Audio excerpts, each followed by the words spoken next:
Hey everybody, welcome back to the channel where today we'll be taking a look at the Saints defense. And I feel like with so much being negative lately, lost Jameis Winston for the year, Michael Thomas not coming back, it feels like even though the team is 5-2, there's a lot of negativity going around right now. And I want to kind of try to flip that sentiment by focusing on the defense and what they've done. A defense that is playoff caliber, and the Saints are still a 5-2 team. The odds of missing the playoffs right now are low, and while I'm not trying to jinx them, they still have enough talent to win and get in. And all that matters is getting into the playoffs, and we'll see where it goes from there. We'll cover Taysom Hill versus Trevor Siemian on the starter. Main thing is Taysom's got to get healthy. Really worried about that hip injury that he has, and then we'll take a look at tape on there. But I want to talk about the defense and how we're going to start this video out. We're going to start with the 2-point conversion stop. I'm going to ignore all the beginning of the game, not that there weren't great plays and I haven't really enjoyed studying that, but because I really want to give you an idea of how well not only the players play, but also how well Dennis Allen called this game and why that led to this victory and hopefully can lead to more victories in the future. So we're going to start right there. Now if you're watching this video, I need to know what you think down in the comment section below, and I need a huge favor. If you're watching this, share that out with other Whodats, okay? All the Whodats. Share this out. This video, there's a share button, like right there. Twitter, Facebook, Instagram, Reddit, Saints Report, Tiger Droppings, I don't care. But I want people to learn about the game. We're going to be talking about coverages in this game, cover one robber, quarters coverage, all these different things that the Saints like to run. How to identify some of those, and then also techniques that individual players will use to win their one-on-ones. So I think it might be enjoyable, and just the fact that we get to say "suck it, Tom Brady" at the end. Who's ready for you? Ready for that? Well, if you are, let's go ahead and roll the footage. So this is the goal line stand. One of my favorite plays of the game, and the reason this is also important is this is coming right after that Cyril Grayson blown coverage walk-off TD. He just catches it, nobody's there for 30 yards, and he just walks into the end zone. Well, as a team, that could be kind of deflating. And they handled it, I think they do pretty well. And right after such a big play, you might lose that momentum and give up a 2-point conversion, which would then change the landscape of the game. Just getting a field goal, maybe not enough anymore, but now it was. So let's take a look at how it actually plays out. We're going to watch it full speed, then we'll rewind it. Now, I did make a clip on Twitter yesterday that my good friends, Duke Manyweather, and I saw Brandon Thorne lurking in that too, and even Jeff Schwartz came and commented because I was talking about what you're going to see right here, which is Ringo is going to put Ryan Jensen on his butt. Now, and I did go and clarify this. Ryan Jensen wins this rep, but I still love to see this team coming out with ferocity and anger and really trying to win, even though they've just given up a big play. So watch Ringo put Ryan Jensen on his butt. The two players you really need to watch who make this play happen in terms of get the stop that we just saw, Quan Alexander, Marcus Daboy. Those are the top two. But I want you to watch Ringo real quick. I love this. So he's going to attack inside leverage to the ground. Drives Ryan Jensen, one of the best centers in the NFL, down. Now, here's why Ryan Jensen wins. Ryan Jensen's job is pretty simple here. He has to jump and set. He just needs to seal. That's all he's got to do, seal off this backside and prevent these guys from coming in. That's what he does. Now, he can do that while still standing. Just stand up, seal, draw the parallel. But instead, he gets driven to the ground. I love to see my guys fighting through that level of contact. Now, let's watch the important part of this and talk about Quan Alexander's ability to move through traffic and read, and then also Marcus Davenport just being freaking strong and ridiculous. So first thing from Davenport, great hand placement, long arms. You see he's got control of what I would call the momentum shoulder. And what I mean by that is his job here, he's got to move laterally because he's protecting the gap. And gaps move. This is still a gap. This is still a gap. The outside's still a gap. You've still got your A, your B, your C, your D. These gaps all still exist. You have to still control those gaps, and you want to force the play. So you know that they're trying to bounce it outside, but you can't just take a beeline to the outside, because what does that do? Well, provides a cutback lane. So that's what you've got here. Quan's reading the play. You got DeMario coming to cover the outside, as well as Lattimore. So everybody's trying to make sure they stick to their roles while also not allowing momentum to move forward. So if we allow this momentum to move side to side, we still have control, even though the running back has space. It's okay to give the running back space as long as you control the movement of the line. Remember we talking about offensive lines using outside zone blocking to move space? Well, that space is meant to control what the defense is doing and where they're going. Now you're doing the same thing, but defensively. So watch Davenport. Now watch specifically the line markers. I want you to notice that he never takes his step back until he has to avoid a Tampa Bay blocker. So right here, we move up, take a step back to avoid. Always guarding the goal line here, knowing the situation and tracking. It all starts at the very beginning. Get upfield. So right now he's behind the line of scrimmage, but he's tracking. He's creating separation, not letting that contact slow him down. Feeling, using peripheral vision. He sees this block right here. Well, right. Okay, I'm off the screen. Using peripherals, he feels the block that's happening right here to then move around it, which is very difficult in a live action moving situation. Keep in mind, Quan Alexander doing the same thing, running free and tracking behind to cover the same thing. Now we're here. What have we got? We've got almost like a ghost technique pass rush here from Lattimore. You've got DeMario ready to take on full on, and then you've turned what was in a blocking situation. From Tampa's perspective, numbers were on their side. Let me show you how. It goes back to Ryan Jensen at the very beginning. When Ryan Jensen seals right here, he seals. All this is locked off. Now, what do we end up with? 1, 2, 3, 4, 5. What do we end up with on the other side? Let's count it. 1, 2, 3, 4, 5. They did exactly what they wanted to do. They got numbers. One man to one player. If you seal this backside correctly, which even though Ryan Jensen gets put on his butt, you won. You won in terms of the seal. Now you've got to complete the play. Now watch as it progresses how that changes. Now we get into, because we've tracked well and we've run well and we've maintained our assignments well. I'm sticking on one play way too long. We have 3 versus 2. We've got numbers. You've now got a guy here blocking nobody. You've got a guy here forcing the outside, not allowing the cutback, not being blocked by anybody. You technically got 4 on 2. You've beaten the blocks. You've maintained your containment. And now there's nowhere to go. Davenport helps push the offensive lineman out the way. DeMario's okay with cutting him down because we're not worried about it. And now you got 2 people to make a tackle with also, by the way, Lattimore sneaking out underneath. You end up with 4 on 2. This is what good defensive play looks like. Good technique looks like. And that's why this defense is playing at a high level. All right, that was way too long on one play. But there's so much going on that has to be noted. And that's why you can get excited and run forward. It starts great for Tampa Bay. Saints end up beating it because of how they hit the blocks. Now, this is a very important play to watch. I'm actually going to make myself smaller on the screen just so you can see everything. And transition. Bam. I'm smaller and I'm less important now. But I promise there's a reason. I want you to pay attention to this alignment. You're going to see this 2 plays in a row. And it's important on how it works, so pay attention. So you're in a 3-by-1 set. This is Marcus Williams, your free safety. Typically, Marcus, wow, that's a horrible S. And then here's your strong safety. Typically, you would put Marcus Williams on the field side. Remember we talked about field side and boundary side? Field side means more space. That's all we're talking about. You would put him here because the 3-by-1 set. You want your big rangy safety guarding this. But right now you're showing a too high look and you're showing Marcus Williams on the backside.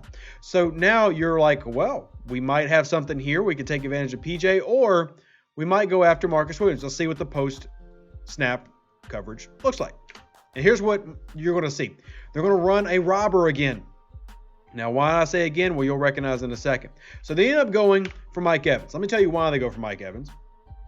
So the first thing that you're going to see, or Tom Brady probably sees, is this. Hips opened up to the inside. What does that normally mean? It means we're rotating. Generally, that means we're rotating to the middle of the field. So Tom would read that as middle of the field closed. I'm assuming this is how Tom read it. We'd have to ask him, which means now he thinks he's got a one-on-one to go outside. Here's the difference, though. Look at the type of leverage that Lattimore is playing with, which is pretty typical for a cover 1 or, a man-up cover 1 type of situation. We are actually pushing him. We're taking outside leverage and trying to push him inside, which is fine. Tom Brady decides he wants to make this throw. Cool. He goes after it.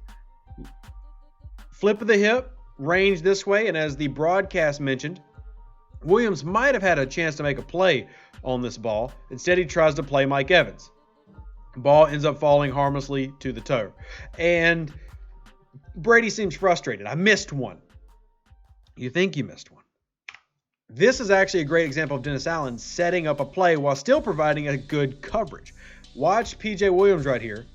You're going to watch PJ. What's he doing? He's sitting and watching Tom Brady the whole time. He's actually playing robber on the field side. Also, look at the way that they're running this. We've got this man coverage. We've got man coverage here. And then we're dropping in short zones.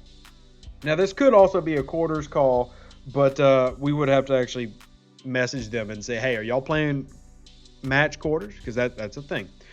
The only reason I'm questioning is because the way that we're playing it on the outside, like if you would play a normal cover one robber, your corner would be on the outside, similar to how you see it up here. Instead, we got the corner on the inside, so we're playing different leverage. But anyway, the main thing that we're focusing on is PJ Williams playing robber. Buddy's playing it from the field side. So now let's run it. They try to go after this one. Not there. Marcus Williams rangy. Maybe Tom Brady's upset that he threw a potential interception. Maybe Tom Brady's upset that he missed Mike Evans. Either way, I don't think that play was going anywhere. But let's look at the next play. Watch how something similar but different. Well, actually, let's watch it this way because also Davenport's going to just bully Ryan Jensen. Bullies him.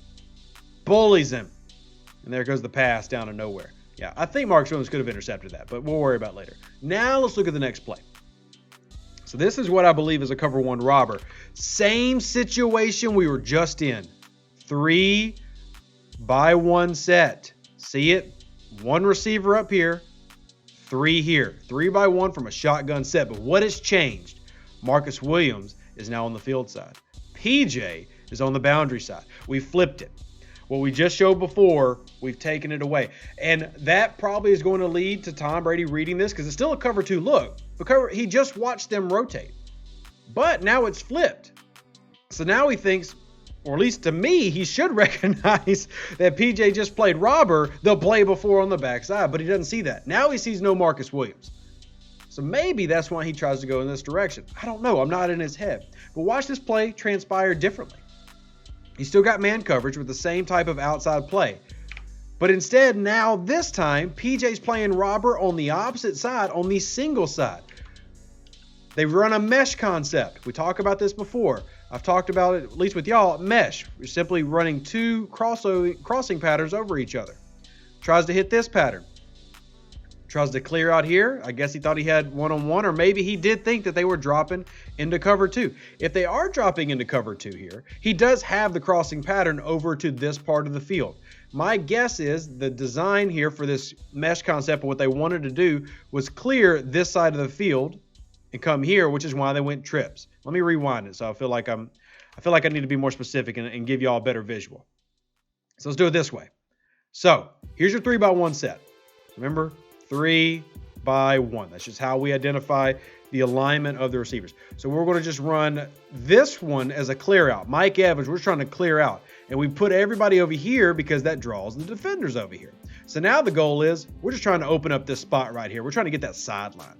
We just want to get some yardage, get a first down, and keep moving. Now the Saints are running the same coverage that they just ran. And if you watch the alignments of the cornerbacks and how they give leverage, it's the same way. And for Tom, that's probably something that he's seeing. Look at how Lattimore is aligned. Lattimore is playing half man to the outside. Same thing that he was doing before. The very previous play is doing the same thing, where he was giving inside leverage, like go inside, I got you, I want you to run inside, which would actually play into what they were wanting if it's cover 2 and they're giving a cover 2 look. If it's cover 2, this works. If it's robber, well, the name explains it. Let's run it again. It makes me happy to watch this. Here we go. So you see how it worked? Lattimore over the top, drawing. See how it's trying to draw it out? Tom's reading. Tom sees this deep. Maybe he thinks that both safeties are deep now, playing cover 2, because he sees, why did I just forget his name? I almost called him Marshawn Lattimore. That's Marcus Williams. That's Marcus Williams, everybody. Maybe he thinks they are playing cover 2. And then he turns to throw. And there's PJ Williams. And there's PJ running. And then there's Tom Brady just standing there with his hands on his shoulder going, what it is. And there's Demario Davis going, I wish you would. And there's me going, suck it, Tom Brady. And I enjoy that. Let's watch it from this angle. Look at Tom's eyes. The only thing that I can assume is that Tom thought they were dropping into cover 2. Because his eyes are middle of the field this whole time. And then throws. He basically bird dogs this receiver. And it's PJ Williams' job to read the eyes of Tom Brady, to see where he's going and try to anticipate it and attack the middle of the field. That's what he does here. And then here we go. Bloop. Shout out LF7 for not finishing the play. Ryan Jensen, I appreciate the effort. Amazing center. Let's also watch up front. Do we have any good pass rush? Maybe. I don't know. I'm just enjoying this play. There we go. Pass rush really not there. They tried to run a stunt with Cameron Jordan. Didn't work. Let's go back to this side. The only thing I can think is because they're running that mesh pattern, he bird dogs, and he just thinks that they're in cover too. But everything alignment-wise is exactly what they had done on the previous play. Let's go back to the previous, just so I can show you. Look at Adebo's coverage. Look here. We're actually doing the same thing over here. We've got outside shoulder. We got outside shoulder. Same thing. Previous play coverage for the Saints really hasn't changed. So it's curious that he doesn't note the rotation from the previous one. But out of the way, it's a win for New Orleans. But this is Dennis Allen setting something up. Because he goes to putting Williams on the field side, and then he flips it and puts Williams on the boundary side. So he moves the robber over. He's like, oh, you went this way on the one-on-one. Okay, let's flip it real quick. And then when he flips it, we get this play. I know I'm harping on this too much. It was just brilliant. It was great play calling all around. It was a great job by the defense. Same sits. We ended up rushing one more, and we get this man coverage underneath. But right there, bloop. And PJ said he was robbing, and man, did he steal it. And look at this. This is my favorite part. Look at DeMario Davis right there. Look at DeMario Davis. Like, do something, Tom. Do something, Tom Brady. DeMario don't even know if a touchdown's happening. He's just like, I dare you. I double dog dare you. He didn't do anything. Look at him. Just like, yeah, I ain't getting blocked. Whatever. What it is. Touchdown. Also, not to take away because it already counts. So it doesn't matter now. Was PJ's knee down before that ball crossed? I'm not trying to be anything. I'm just trying to say, like, that's close. It's touchdown. I'll take it. I'm just saying. I'm excited. Let's move on to the next play. So this is when they get the ball back. I'm sorry, that's not the one they get the ball back. It's still the interception. Next one's when they get the ball back. Now we'll see the Saints get a couple of sacks. And let's talk about the coverages of what we see there. Once again, we've got a 3-by-1 set, and they flipped it again. This time, you can tell they're running a similar idea. There's PJ. Then we've got the single. And we've got our man coverage underneath. There's the sack happening. We'll talk about the D-line in a second. We see coverages have stayed pretty similar to what we're running in terms of what they're calling. And I mean, if he's not going to change what he's doing, then don't worry about it. Let's look at the sack happen.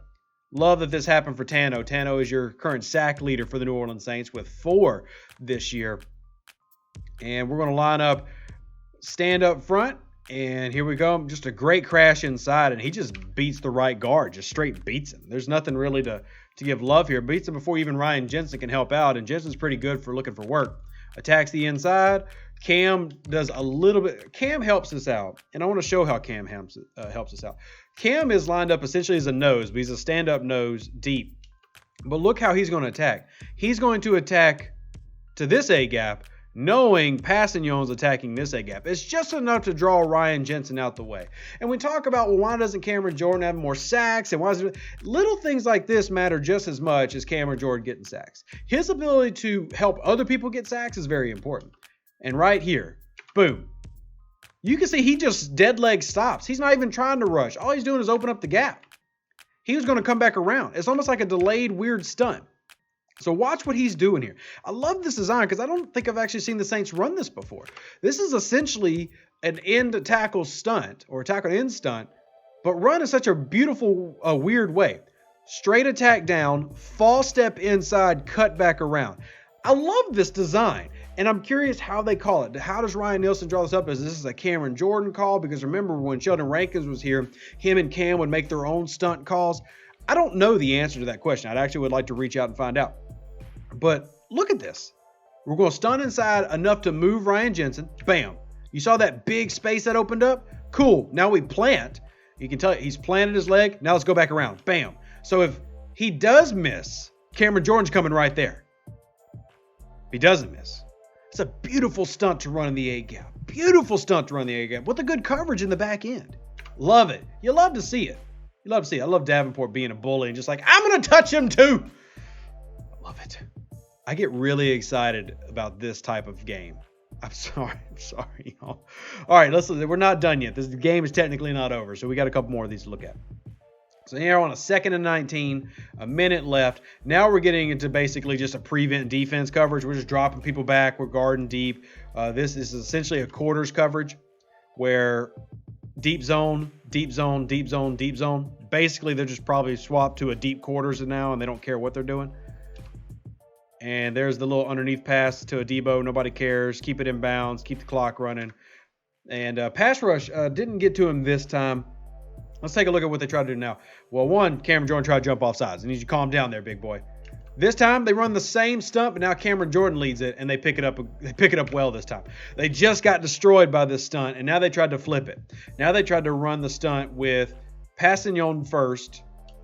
I'm sorry, with Cam first, and then Passignon come around, and they pick it up, and Ryan Jensen sees it this time and makes sure it doesn't happen. So they actually try to do the same thing twice, and it doesn't work. That's fine.